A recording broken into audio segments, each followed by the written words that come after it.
Hello, I'm Luis Fernando Guzman Marin, and I'm going to explain the stage number one, that is fluids. Well, first of all, a fluid is a substance that can easily deform thanks to external force. A fluid is a phase of matter that contains gas, liquid, and plasma. One of the characteristics of fluids is that it cannot resist any shear force applied to them. Well, now I'm going to explain a little exercise. It says the height of water in the shower is 2 meters. So calculate the pressure that is exerted on the water. First of all, you need to analyze the data. So we have gravity that is 9.8 meters over second squared, that is the acceleration here in Earth. The density of water is 1000 kilograms over meters to cube, that is established, and the height is 2 meters. Well, which formula we need? We need to get the pressure, we need gravity times density times height. So, what is the procedure? Well, the pressure is equal to 9.8, that is the gravity, 1000, that is the density, and 2 meters, that is the height. And the result?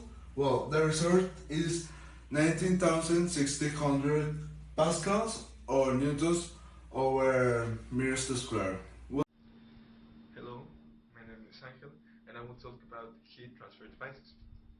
A most commonly used heat transfer devices is the one named resistance. Resistance is an electric device with a copper end that changes the temperature of the copper, turning that to heat energy. This energy will be released into water most commonly. A good example is this problem. We have a resistance of 0.5 kilograms of copper at the end with a specific heat of 390 and a temperature of 180 Celsius degrees. We need to heat 2 kilograms of water at a temperature of 20 Celsius degrees with a specific heat of 4,186. First, we need to use the law that every energy will not be created or destroyed, will only transform. It means that the energy created by the resistance will be transferred to the water, changing in temperature. The formula to get energy is mass times specific heat times delta temperature. This means that we need to get both data in the specific place with a minus sign at the beginning because the resistance will be the one that release the energy. We get that is 0.5 times 390 times dF minus 180, the same to the water with this data. The final calculation, it means that the energy created by the resistance will be obtained by water changing the temperature of the resistance of the water to 23.86 Celsius degrees. It isn't a big change, but it shows the transfer of heat from a resistance that is turned up to a water that is in temperature, in a normal temperature. Thank you. Hello, I'm Victor, and I'm going to explain Stage 3 electricity, focusing on the topic household electric circuits. First, electricity is the flow of electrons through a conductor. Here we have some arrangements of electric circuits that can be in series or in parallel. In series, here we have one device after another. In parallel, we have divisions, each one for each device. In the domestic sector, it is preferred to use parallel circuits. Why? Because if one device fails, the other system continues working. But in series, if one fails, the system remains open and the electricity cannot flow. So, here we have Ohm's law and other formulas. In series, here we have these ones, and in parallel, these others.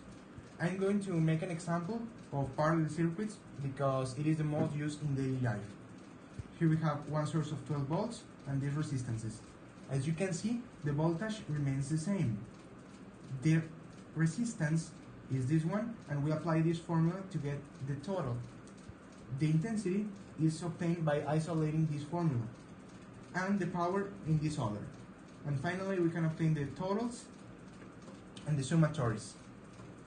In real life, we have sources of electricity that can be coal, natural gas, nuclear, or renewable sources. And when we have charges in movement, they create a magnetic field that is a force, and it can be to the inside or to the outside, depending on the charge of the particle. Thank you. This is Eduardo, and I will explain you how to calculate the measure of sound intensity. First, I'm going to explain you what optics and acoustics are. Optics is a branch of physics that studies light and all these phenomena, and acoustic is a branch of physics that studies sound and all these phenomena. So, let's begin. Supposing that we have an airplane F-16 that produces an intensity level of 130 decibels, and we need to calculate the intensity. So, in order of this, we need to use this formula. Intensity level equals logarithm of intensity over the initial intensity, in which the initial intensity is a constant which value is 1 times 10 to the minus 12 watts over square meters. So the first step will be to substitute these two values in this formula, and this will be 130 equals logarithm of intensity over the initial intensity. The second step will be to isolate this intensity. So for this we need to pass this logarithm to the other side as an anti-logarithm, and this will be 10 raised to the 130 over 10 equals intensity over the initial intensity. This value is equal to this 1 times 10 to the 13. 1 times 10 to the 13 is equal to intensity over the initial intensity. The final step will be to pass the initial intensity to the other side, multiplying this value. So the final operation will be 1 times 10 to the 13 times 1 times 10 to the minus 12, and this will be equal to the sound intensity. The sound intensity is equal to 10 watts over square meters. What does this mean? That an airplane F-16 that produces an intensity level of 130 decibels has a sound intensity of 10 watts per square meter. Hi, my name is Jerry Gracia, and I'm going to be explaining real-life applications of all the topics we have seen in the video.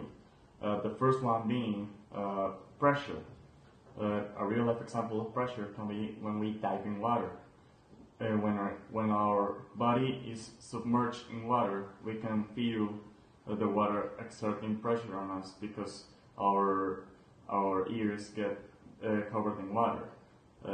Then we have heat. A real-life example of heat can be when we touch a cold solid with our bare hand. Heat is transmitted by conduction, which is the heat transmission by molecular contact. Then we have circuits. A real-life example of circuits can be televisions. Televisions have the circuit inside the component. The electricity flows from one side to another, and then we can see the whole system being used. Then the final example can be optics. A real-life example can be when we see water drops and we see the image reflected on the surface of the water droplet. And that should be it. Thank you. My name is David Guerra, roll number 14, and I wrote the introduction and will show the conclusion. Finally, with this integrating learning product, we could identify the different topics related to fluids, heat, electricity, magnetism, and waves. Also, now we know that these topics are not only about mathematical problems, but also about theoretical aspects and, the most important one, daily life applications. With the mathematical problems, we can calculate the aspects needed to perform a specific action to help us solve different life problems, just like water drains, fluids pressure, heat devices complications, energy sources, and waves like the optics and acoustic ones. Thank you.